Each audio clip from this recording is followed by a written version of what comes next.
श्री राधे राधे। माता पिता और गुरुजनों को प्रणाम करते हुए आप लोगों के मध्य एक बहुत सुंदर श्रावण मास में शिव भक्त जो हैं उनकी कथा सुनाने आया हूँ। और बहुत ध्यान से सुनिएगा, क्योंकि इनकी कथा और इनके द्वारा लिखे हुए स्तोत्र का पाठ करने से शिव जी जितना प्रसन्न होते हैं उतनी प्रसन्नता और भी स्तोत्रों में तो होती है उन्हें, लेकिन उनमें भाव शुद्धि, विचार शुद्धि, शरीर शुद्धि होनी चाहिए। पर इनके स्तोत्रों का पाठ करते समय किसी भी स्थिति में अगर आप संपूर्ण भावनाओं के साथ पाठ कर रहे हैं तो बाबा बड़ी कृपा करते हैं। मैं आप लोग को बताना चाहूँगा कि एक भक्त हुए हैं, नाम है इनका पुष्पदंत। पुष्पदंत गंधर्व श्रेणी में आते हैं। अब गंधर्व कौन होते हैं?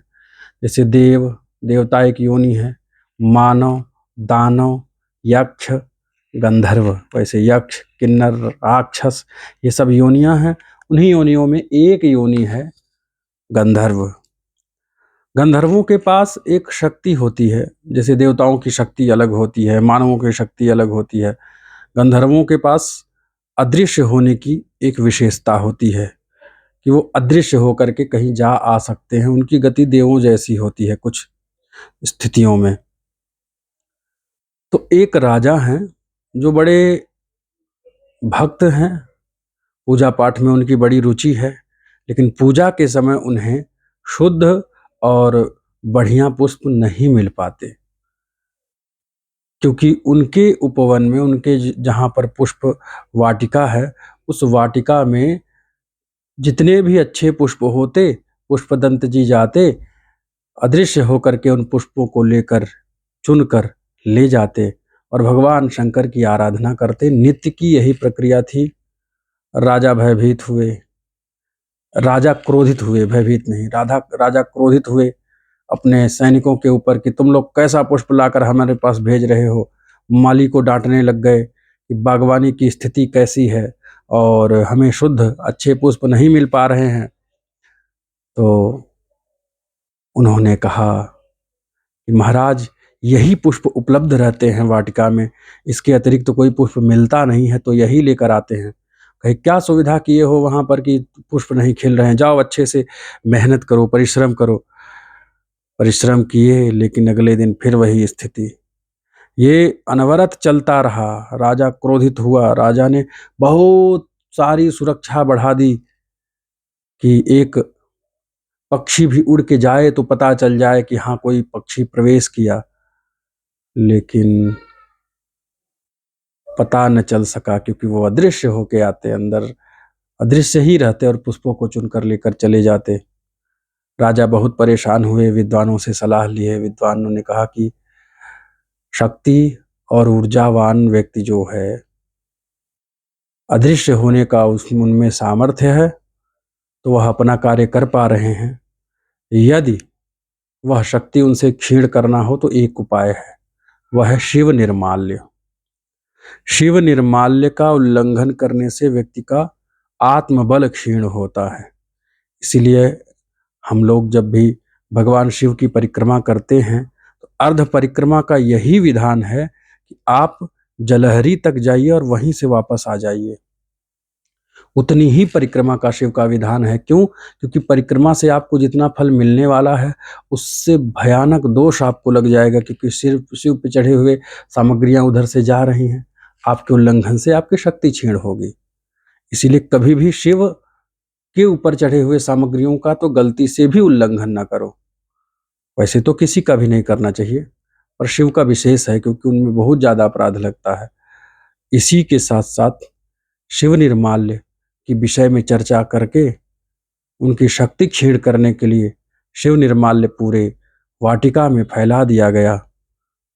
और जब ये आए हैं पुष्प चुनने, पकड़ लिए गए हैं, ले जा करके बंदी गृह में, कारागृह में इनको बंद कर दिया गया है। और अब पुष्प तो नहीं है पुष्पदंत के पास। भगवान शंकर की भक्ति उत्कट है, बहुत चरम सीमा पे भक्ति है कि बिना पूजा किए, बिना भोग लगाए, बिना उनकी स्तुति किए आनंद नहीं आता। जीवन में सार ही नहीं है, रस ही नहीं है, ऐसा लगता। उन्होंने उस कारागृह में बैठ करके एक स्तोत्र की रचना किया। वो स्तोत्र शिव महिम्न नाम से जाना जाता है। और शिव महिम्न महिम्न पारंते परम विदुषो यद्य सदृशी, बड़े बड़े विद्वान तुम्हारी महिमा नहीं जान पाए हे महादेव। उन उस स्तोत्र में कुछ एक दो श्लोकों का व्याख्यान करता हूं। और उन्होंने उस कारागृह में बैठ करके और जो स्तोत्र लिखा, उसका भावनात्मक बड़ा वर्णन है। एक आपको सुनाता हूं। असित गिरि समम स्यात् कज्जलम सिंधु पात्रे, सुर तरुवर शाखा लेखनी पत्र मूर्वी, लिखति यदि गृहीत्वा शारदा सर्वकालम, तदपि तव गुणाना मीश पारम न याति।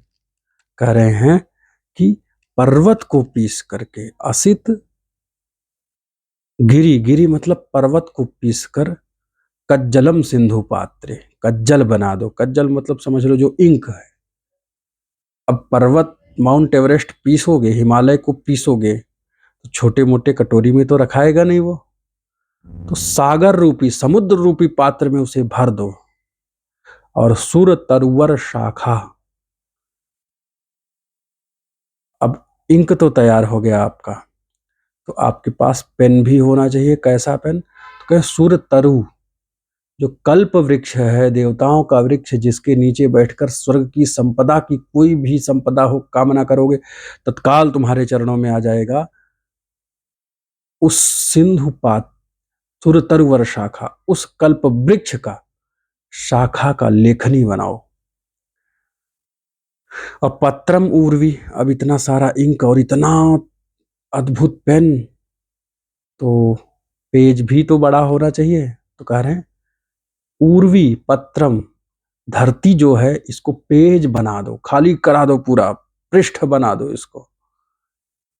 और अब इतना सारा, इतना बड़ा कॉपी, पेज, उतना सारा इंक, उतना बड़ा लेखनी, लिखने वाला भी छोटा तो होगा नहीं। तो कह रहे हैं और लिखती यदि गृहीत्वा शारदा सर्वकालम, अब उसको लेकर लिखती हैं अगर कौन? शारदा देवी, माता शारदा, सरस्वती माता।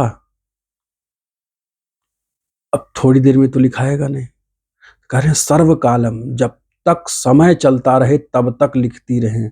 और भर्तृहरि जी कह रहे हैं कालो न यातो वयमेव याताः, समय नहीं बीतता, हम बीत जाते हैं, और हमेशा समय चलता रहता है। महाभारत जब देखते होंगे तो कहता है कि मैं काल हूँ। महाकाल से लेकर के वर्तमान युग तक सब कुछ जो देख रहा है वही काल, यानी सर्वकालम, समय चलता रहता है, वो कभी नहीं रुकता। यानी हमेशा माता शारदा लिखती रहें। तदपि तव गुणाना मीश पारम नयाति, हे बाबा, फिर भी तुम्हारे गुणों को ना कोई जान सकता है, ना लिख सकता है, ना समझ सकता है। इसलिए बाबा से निवेदन करना है कि तव तत्त्वं न जानामि कीदृशो श्री महेश्वरः, यादृशोऽसि महादेव तादृशाय नमो नमः। कि बाबा, तुम्हारे गुणों को कितना भी प्रयास कर लूं, किसी भी रूप में जान नहीं सकता। इसीलिए जैसा मैं प्रयास करूं, जो भी मैं करूं, उसे स्वीकार करना, और उसी तरह से उसको स्वीकार करके मेरे ऊपर अपनी कृपा बनाए रखना। और इसमें एक श्लोक है कि बहुल रज से विश्वोत्पत्तौ भवाय नमो नमः। जब रजोगुण में स्थित होकर के महादेव आप विश्व की उत्पत्ति करते हो, प्रबल तम से तत्संहारे हराय नमो नमः, और तमोगुण में आकर के आप संहार करते हो, और सत्तौ दृक्तौ मृडाय नमो नमः, और सत्व गुण में स्थित होकर के तो भवाय नमः। इसी तरह है कि इस संसार का पालन पोषण और संसार को ज्ञान भी देना आपके ही हाथ में है महादेव। और जो जो महादेव का नाम लेता है उससे भयभीत होकर के दुख भाग जाते हैं, उसके पास रुकते नहीं हैं। ऐसे त्रिगुणों के स्वामी है, तीनों त्रिगुणातीत प्रभु महादेव, आपको बारंबार प्रणाम है, हमारे ऊपर कृपा करिए। अब उनके पास पुष्प तो नहीं थे चढ़ाने के लिए, पुष्पदंत जी के पास, लेकिन उन्होंने वाक्य पुष्पोपहारम, वाणी रूपी पुष्प अर्पण किया। मन तो था बहुत पुष्प चढ़ा देने का, तब उन्होंने वाणी रूपी पुष्प, व्रजत शिव समीपम किन्नरैस्तूयमान स्तवनमिदं मोघम पुष्पदंत प्रणीतम, पुष्पदंत के द्वारा ये प्रणीत महिम्न का जो भी पाठ करता है, भगवान शिव उसके ऊपर अत्यंत प्रसन्न होते हैं, उसके ऊपर कृपा करते हैं।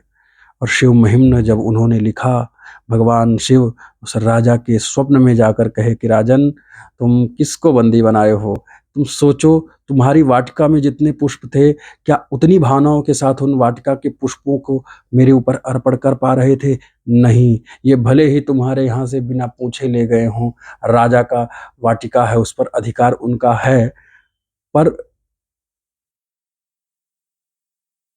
तुम ये विचार करो कि जितनी भावनाओं से तुम्हारे पुष्पों को तुम अर्पण नहीं कर पाते, उससे बहुत अधिक भावनाओं से पुष्पदंत अर्पण करते थे। तो राजन, अगर तुम्हारे वाटिका का पुष्प कोई बहुत बड़ा भक्त अर्पण कर रहा है, तो जान जाओ तुम्हें भी उसका फल मिलेगा। उनसे द्रोह मत करो, वो बहुत श्रेष्ठ भक्त हैं। राजा जाके चरणों में नतमस्तक हुआ, उनके महिम्न पाठ को सुना और भगवान शिव की भक्ति को प्राप्त कर परम गति को प्राप्त किया, उसी शिव महिम्न का पाठ करते हुए। और हे मेरे अपनों, ऐसे शिव महिम्न के बारे में आज आप लोगों के समक्ष में चर्चा किया हूँ। श्रावण मास है, इस श्रावण मास में इस कथा को सुनने से भगवान की भक्ति बढ़ती है। और दूसरी बात आपसे कह दे रहा हूँ कि मैं सोशल मीडिया, फेसबुक, इंस्टाग्राम और यूट्यूब पर एक श्लोक और एक बात की श्रृंखला चलाने जा रहा हूँ। प्रयास नित्य का रहेगा, लेकिन सप्ताह में 3 दिन तो करूंगा ही करूंगा कि एक श्लोक और एक उपदेश, एक श्लोक रहेगा और उसका संक्षिप्त शॉर्ट में ही वीडियो रहेगा, आपको एक ज्ञान प्राप्त होगा। नित्य ही ये चलेगा, कब तक चलेगा नहीं जानता हूँ, पर मैं प्रयास कर रहा हूँ। मैं दिनांक बताऊंगा कि कब से चालू करूंगा। मैं पोस्टर इत्यादि बना के सोशल मीडिया पे डालूंगा। जो मुझे सोशल मीडिया पे सुन रहे हैं, वो अपनी संख्या बढ़ाएं, अच्छे से मेरे विषयों को मैं अध्यापन भी चालू करूंगा। कुछ गीता इत्यादि पर मैं कुछ अध्ययन लेकर आऊंगा जो युवाओं को बहुत प्रेरित करेगा, क्योंकि आजकल युवा तुरंत ही आत्महत्या करने लग जा रहे हैं बिना जीवन के मूल्य को समझकर। छोटी सी वासना की पूर्ति न हुई या किसी छोटे से समस्या में आकर आत्महत्या करने लग जा रहे हैं। तो उन लोगों के लिए विशेष रूप से मैं ये प्रकल्प चलाने जाऊंगा। आप लोग साथ दीजिए, संख्या बढ़ाइए थोड़ा सा। राधे राधे, हर हर महादेव।